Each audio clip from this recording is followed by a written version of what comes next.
So we're out here at Craig and Christine's at the World Championship Blacksmiths, and it was a good time for me and Gavin just to kind of finalize up our shoe list for Fort Worth.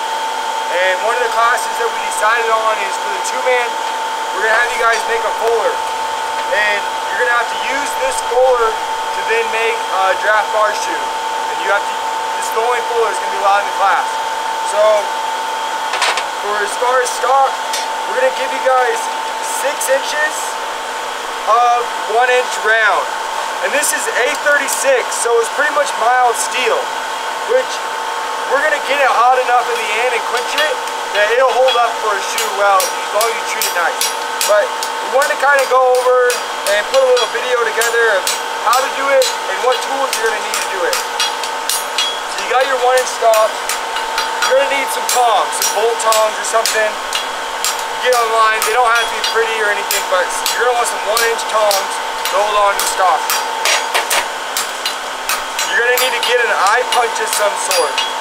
So like, this is like a more of a Brian Brazil style eye punch that's at a 90, or you can get a hold of like Robert Jukes or Adam Farrier and stuff, and they'll have some eye punches that are more at an angle. But either way, you're going to need an eye punch. You're going to need a handheld drip or some type of little bullet to put in the eye to be able to forge on it. You're going to want some type of tool to isolate the material off to pinch it up and make the blade.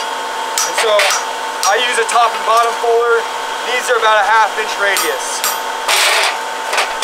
And then you're going to want a set hammer. So then you can go ahead and clean up the blade and section it out. Alright, we'll go ahead and start making one. And a hot cut. In a hot cut. You're going to need a hot cut. Just a slim little hot cut for cutting it off and for trimming it.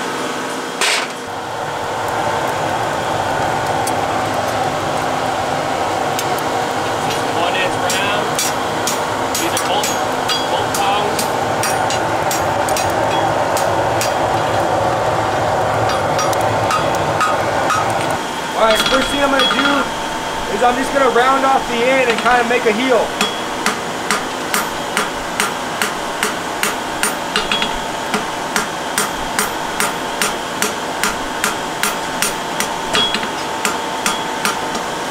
Now Gavin's just going to run it up a little bit for me. Work both sides. And then give me a little bit of a flat on top.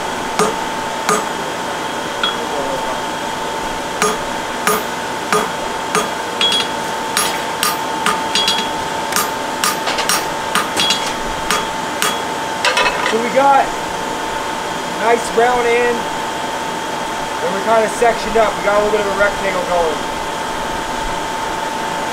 You're just measuring 1 inch from the end. I put the middle of my eye punch at that 1 inch mark. See if I'm in the middle. Matching the other way.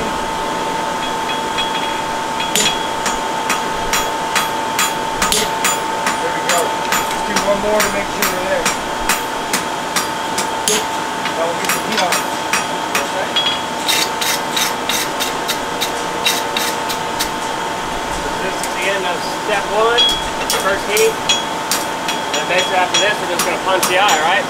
Yep. Alright, we got a good heat. I'm just going to have Gavin give me 2 hits each way. I just switch my hand each time. So then it fixes whatever I'm doing weird when I'm holding it. Or if I have it ground weird or anything like that. I just find the middle of that bulge. Make sure I'm there. I can already feel it start giving. There we are. I got a slug. I'm going to have to give me one more. And now I'm going to make sure the eye is the same size on both sides. So then I can use it as a good reference.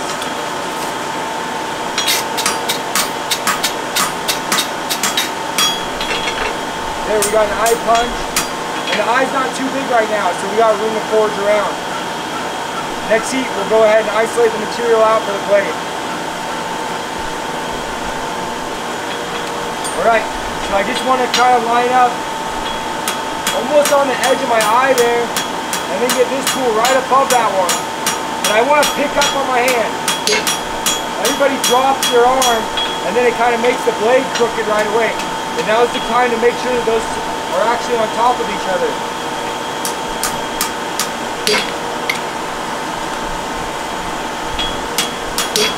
You want to switch. Keep flipping that piece over.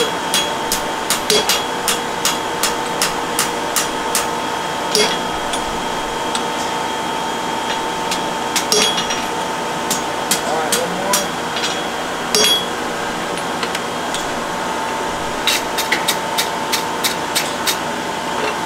We got our material isolated. Pinched up. We didn't pinch our eye bad. We can still open it nice and easy. Now we'll just draw that material out with the set hammer. Alright, we got our set hammer. Same, I'm going to pick up on my hand a little bit.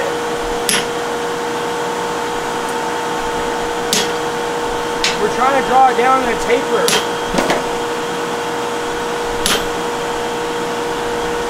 Same thing, I'm going to flip every heat.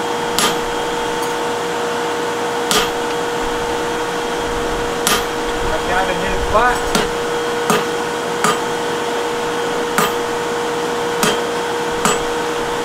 Keep drawing it out, focusing more on the end.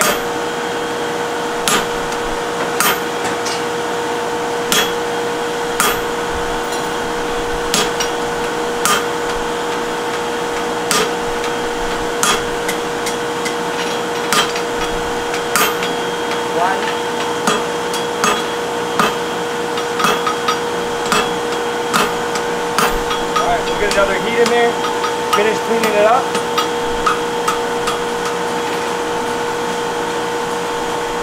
And how are you placing that set hammer on there? Just like this, and if I get to a spot where one side's high, I just start moving it around to work it just that high side. I can't fix the bottom too, but I can fix the top and then fix this side, and now I'm back to square. People are probably wondering at this point, well, my eye's getting messed up. Do I need to worry about that at this moment? No, because I just want to make sure I don't get a complete pinch. It's just slightly closed in the front right now. But if I just went ahead and fixed it every time, now it's going to be way too big in the end. I'm going to run out of material.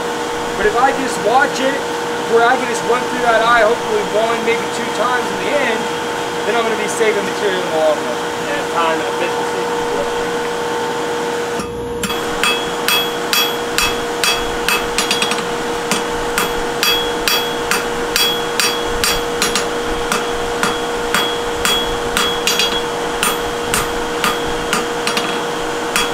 Now at about this point, I'm not trying to keep it just in the middle anymore.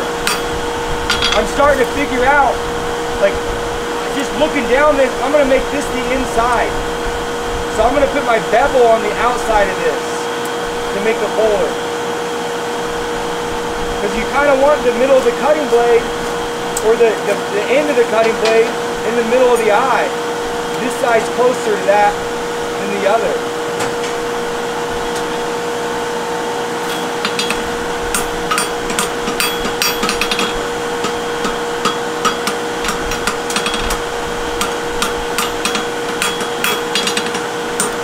And I'm aiming for about, I at least want 7/8 width.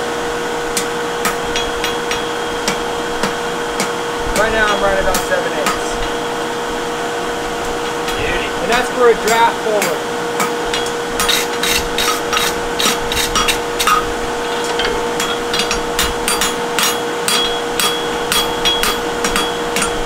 Alright, we'll go ahead and trim the bevel on the end of it.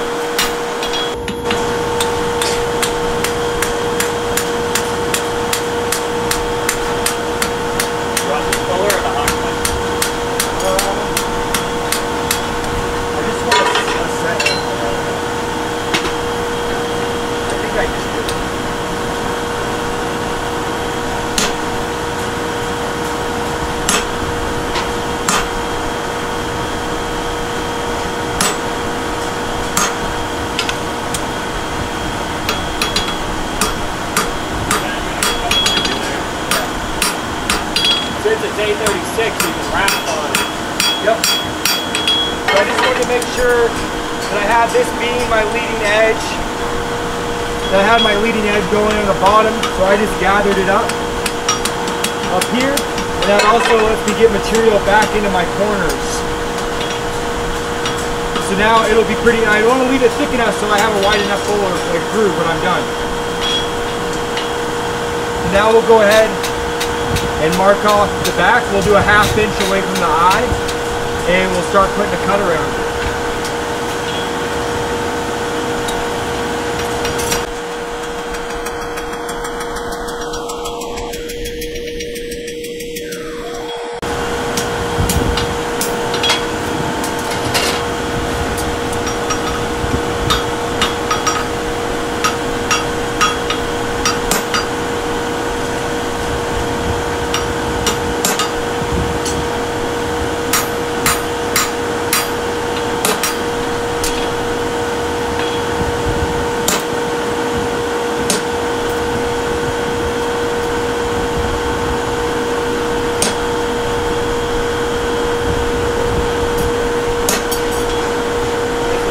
Wibbly wobbly on you real quick. Yeah, so I mark the top and the bottom, and then come off that top line, rotate it, get a mark to the bottom, come off it, rotate it, and then now I just get to connect the dots. It can spiral on you real fast. It wants a corkscrew, and it can just look like too much at first, but it's nicer to have too much material back here than not enough. If you're really close to the eye, it looks not very good really quick. Wait. On the bottom, make sure I'm pretty close to flat. Line with the top. One more. And then rotate and do the same thing.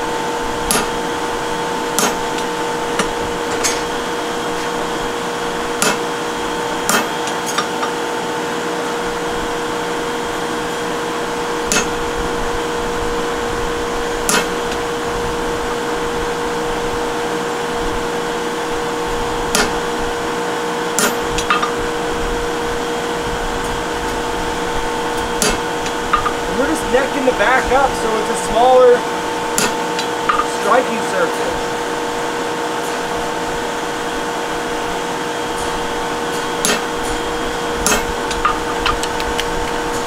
And if it feels like it's jumping around on you when your striker hits, don't yell at your striker, just get it a little more flat on the anvil. This is a hard position. And you'll see I'll find that corner, I'll find flat, and then I'll come back rock down. That'll usually give me a pretty solid hit.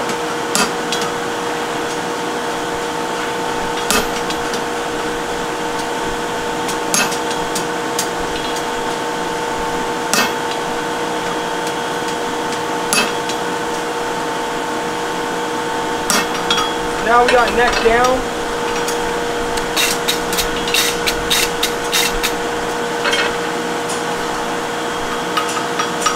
We're going to come out in that next heat, we'll pop that hole nice, and then we'll cut it off. Pretty quick and easy. Alright, I'm going to have Gavin give me 2 hits each side.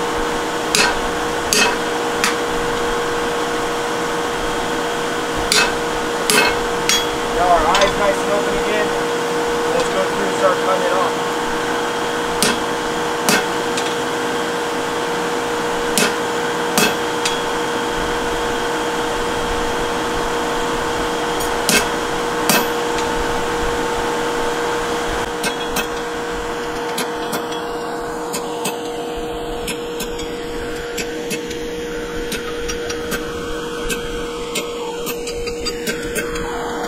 I'm just trying to work to the center.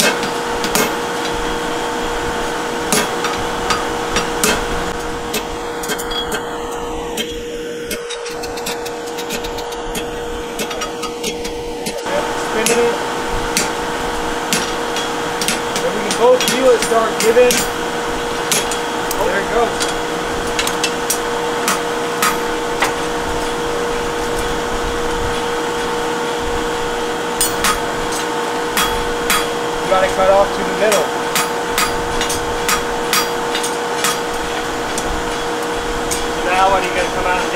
Now I'm going to come out and I'm just going to use my hand hammer holding on to the bit, and I'm going to forge that back up a little bit because it gets blown up when you use the cut, and then I'll stick a drift in it and finish up the sides.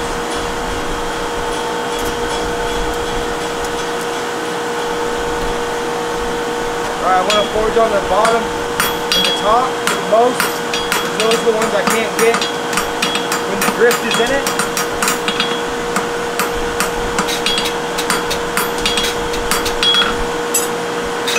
Go ahead and put my drift in.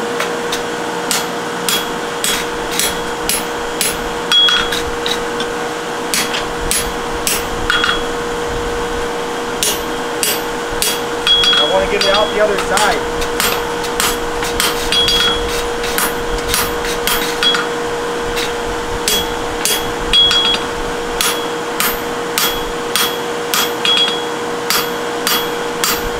And while that drift's in there, I can come up to these edges, clean up those lines. And now I go from the other side.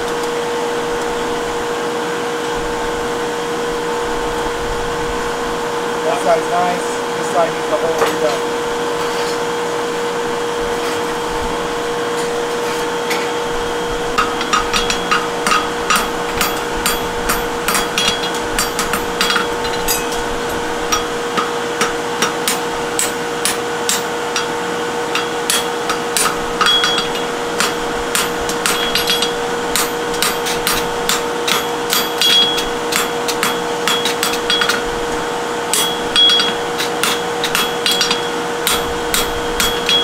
If you have any twist in your blade, take care of that while it's on the drift.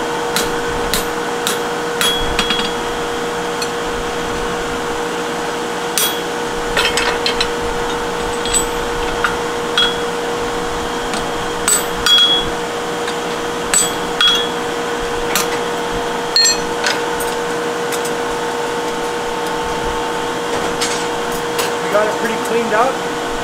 I'm just going to take one quick more, just run my edges here, and make sure the eye's the same on the both sides now that the mass is all taken out of it, and then we'll go to the vise.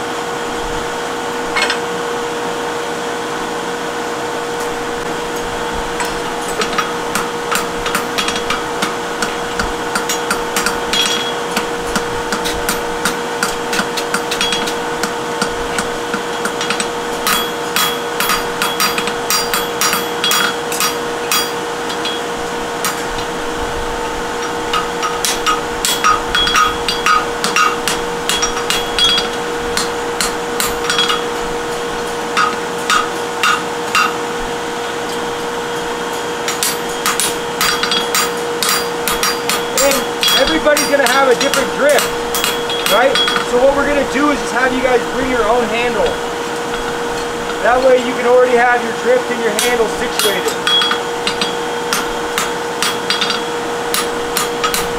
Right, so I got an eye that's the same on either side. My point is in the middle of my eye. I'm happy with that. So I'm going to go ahead and just get it kind of warm and take it to the vise. And I'll go ahead and put my bevel in there, my cutting edge, and clean up this side so it's the striping surface. So it's not as glittery. So they're kind of a bitch to hold in the vise. So I just use my drip so I can just put it in there. The vise will hold on to either end, and now I can get to my cutting edge.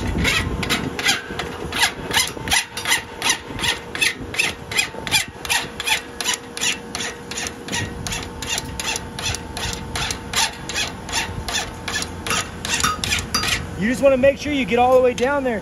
The corners are going to be the ones that you're going to end up like forgetting about almost. Make sure you guys get arch at the bottom and then get fully down.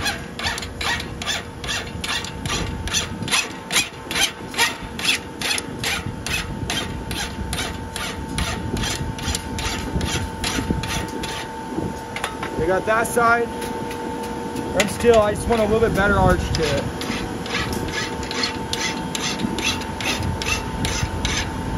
We'll clean up the leading edges so we can get a good stop.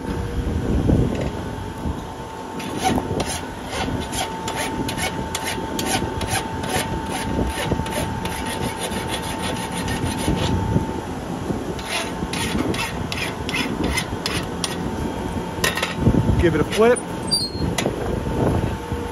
And have already looked down it before you get here, so you know if you need to favor one side or the other. Like my side's a little high over here, so I'm just gonna favor that side first.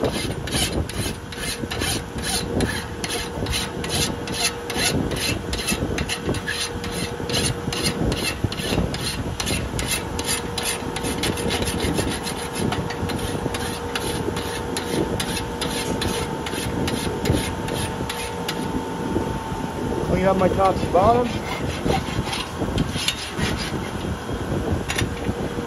Give it a spin. Lock it back in.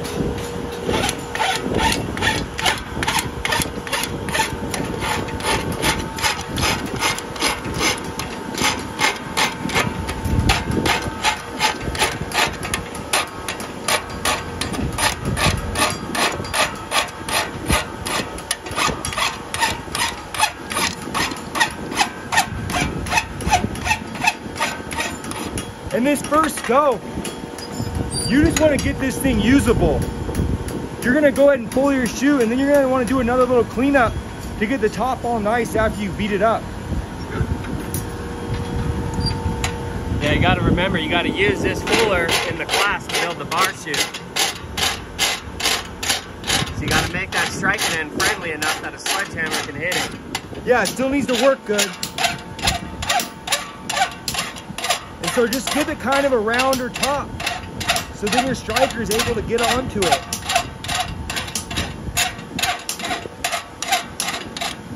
All right, we got two good working ends. We're cleaned up, I'm down to it. We're straight, the blade isn't twisted on there, and we got a good striking surface going. So I'm gonna go ahead to the fire, and I'm gonna get it hardened up so we can use it. Say, you know enough of what's going on. So you're flipping it. Yeah, so I wanted, like, if I would have stuck just the blade in first, that one would have got ripping hot, and this would still be black. So I got this already just a little preheated, so now I can heat the blade, so I'm getting more than just the edge of the blade hot.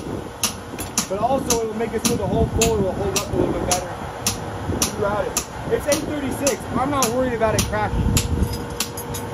And now this is going to be a little bit of the game. If you're in the first class, you're okay. You only have the novices go before you and warm the water up. If you are in the last class, you might want to find some cold water to get it real hot. Or so you can get it really hard. That'll cool faster with colder water. Making it harder. Pretty hot, pretty much a yellow. I'm matching my flame in there before I start burning up. And I want to cool it off fast.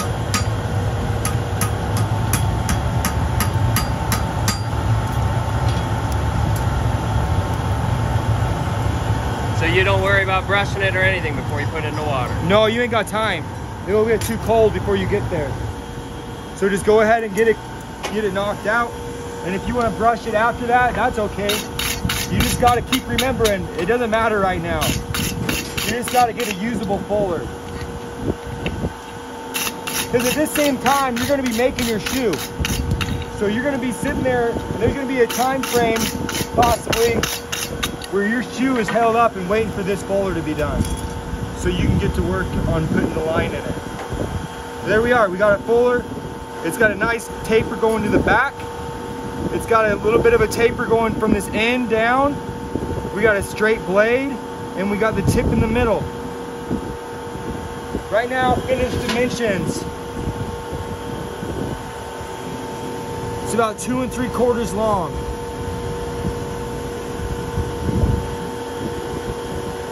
We're about 7/8.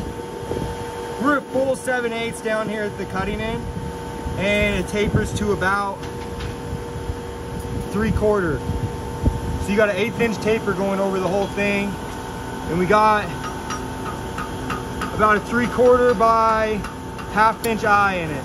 And is it as important, like, if their eye is much bigger than this or smaller? It just needs to be proportionate. Yep. I don't want to see a big old gaping eye in the thing, and I don't want to see an eye the size of my pinky either. So I think I would be aiming for an eye about that size. I think that would fall within the golden means pretty well. And then, does the handle need to be super pretty, or? I don't care what the handle looks like that you use, but I would say that the handle that you turn in should be finished nice with good craftsmanship, and it should be straight. If you have a handle that's crooked coming out of it, if your fuller straight and your handle's crooked, but the next guy has a straight fuller and a straight handle, well, straight guy is gonna win. Yep. So that does play a part as well. So make sure the eye's nice and straight. I don't care if it has rubber or not, as long as it's snug. Eye fit's gonna count, could count. I don't want it loose on there. So hopefully this helped you guys and get some things lined out and you get out there and try it. We're gonna go ahead and hopefully got some names for you guys, places you can get some eye punches figured out from. Yep. So, thanks everybody.